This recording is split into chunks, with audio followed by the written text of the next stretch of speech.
সম্মানিত এলাকাবাসী,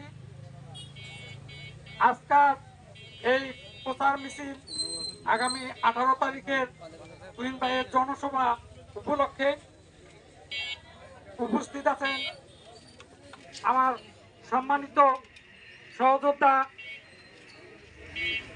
আমার বড় ভাই,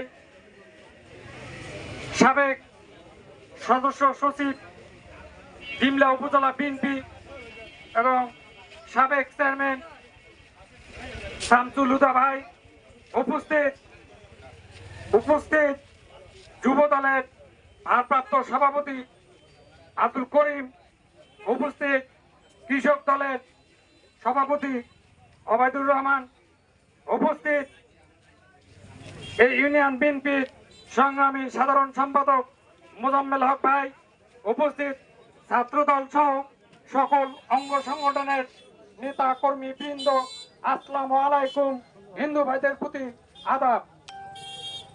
সম্মানিত এলাকাবাসী, আপনারা ইতিপূর্বে শুনেছেন আমাদের প্রাণ প্রিয় নেতা বাংলাদেশের মাটিতে 22শে এপ্রিল সেই ঢাকায় যে আন্তর্জাতিক বিমানবন্দরে অবস্থান করেন এবং সেই 18 তারিখ 22শে এপ্রিল থেকে কয়েকদিন পরে উনি কোর্টে সারেন্ডার করেন।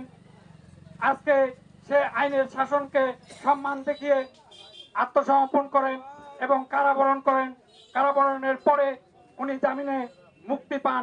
উনি নিষ্পাপ, এটা প্রমাণ করেছেন তত্ত্বাবধায়ক সরকারকে যে শাহরুল ইসলাম তুহিন চৌধুরী খালেদা জিয়ার ভাগনা যেমন দেশনেত্রী বেগম খালেদা জিয়ার সকল মামলা থেকে অব্যাহতি পেয়েছেন, যেমন তারেক রহমান সারা বাংলাদেশে ওনাকে অসংখ্য মামলা দিয়েছিলেন এবং কাল্পনিক মামলা খুনি হাসিনা দিয়েছিলেন।